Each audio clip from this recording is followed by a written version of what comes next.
là, il y avait un autre fantôme qui est venu s'intercaler, c'est celui de Chéreau. Parce que lui avait inventé une figure tellement absolue du fantôme, cette entrée à cheval dans la cour d'honneur. Moi, je l'avais vu, je sortais du conservatoire. Le fantôme qui rentre, qui déboule à cheval avec la puissance carnée que procure un cheval sur un plateau de théâtre quand il est lancé au galop. Et l'image a frappé les mémoires aussitôt et est restée. Et on a dû se colter. Nous, on a une figure de fantôme qui est plus comme le décor, c'est un clubhouse londonien des années 70, avec pas beaucoup de profondeur de champ. Faire rentrer le fantôme là-dedans, notre fantôme, il est un peu triste mine. Et alors moi, j'essaie de le jouer, en fait, le traumatisme gigantesque que procure le fantôme dans la tête d'Hamlet.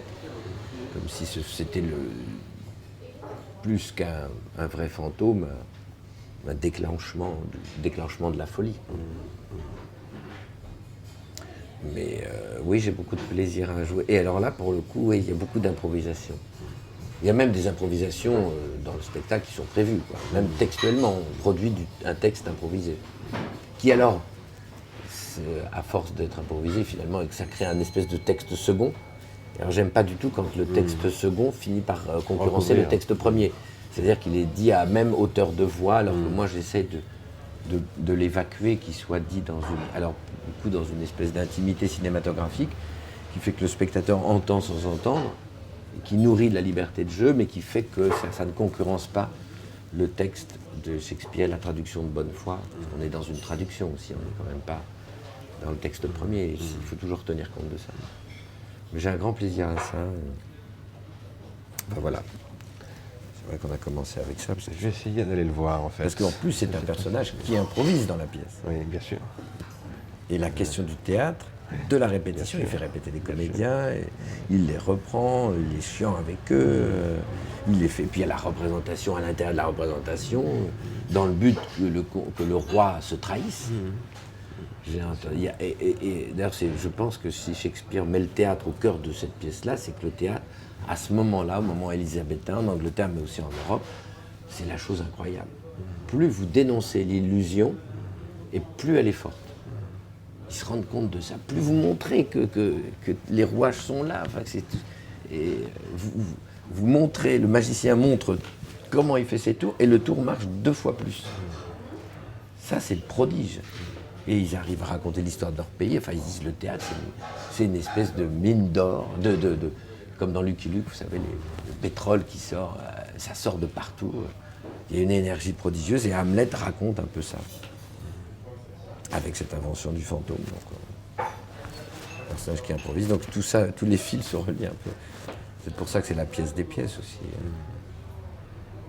C'est un personnage qui est le fantôme de tous les acteurs. Oui. Et le cœur de la psychanalyse aussi. Eh oui, ah oui. Que je pense. Enfin, moi, je pense qu'il reste. Enfin, je ne suis pas du tout un spécialiste d'Hamlet, mais. Ah, mais c'est génial. Les interprétations des psychanalystes sur Hamlet, il y en a plein. Il y en a même. Il y a des Anglais aussi. C'est fou, qui prennent un détail dans une scène et disent, mais par exemple, le roi, vous savez, la pièce qu'on joue devant le roi pour qu'il se trahisse, que Hamlet met en scène, elle est en 2 temps.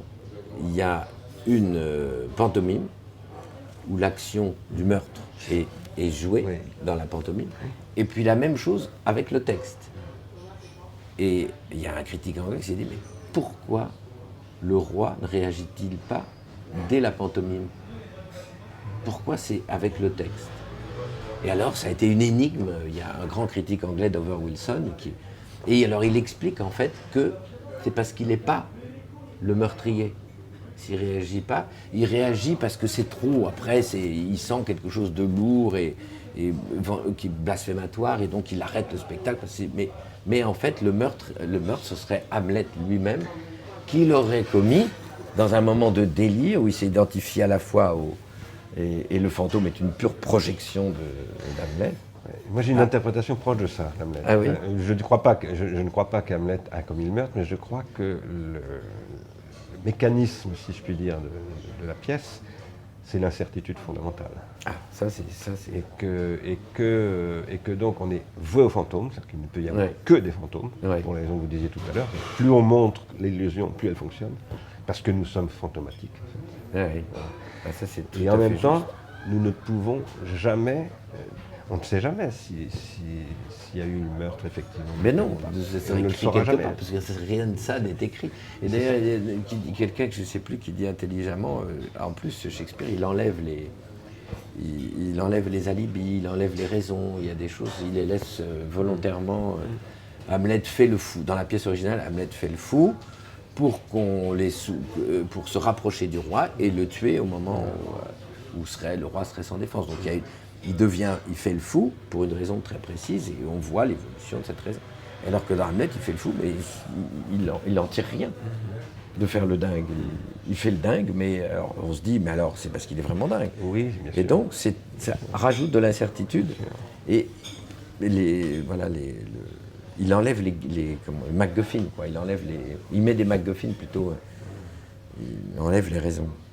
Bon. Et Bergman met ça dans ses films.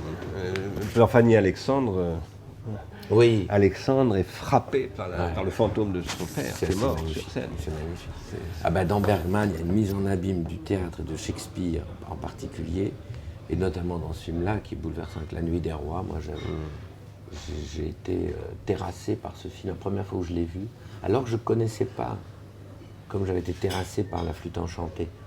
Une espèce de mise en abîme du spectateur. Vous savez, ce générique de La Flûte enchantée, que des visages de spectateurs, et puis ensuite ce décor qui est un décor ultra théâtral et filmé, qu'on retrouve dans Fanny Alexandre quand il joue Hamlet, il le fait volontairement jouer mal d'ailleurs. Et c'est magnifique en même temps. C'est-à-dire toujours cette idée, vous montrez l'illusion théâtrale, vous montrez que c'est une illusion, et cette illusion, elle devient absolument bouleversante. Même si elle est mal jouée. Même si elle est mal jouée. Il fait en sorte que par les degrés de perception de la chose, c'est comme les chansons on connaît la chanson, ça devient sublime. Oui, tout à fait. C'est Bon, un- merci, Bon. merci beaucoup vraiment. Merci à vous. Il est quelle heure? Excusez-moi. Midi et demi, pas tout à fait, enfin presque.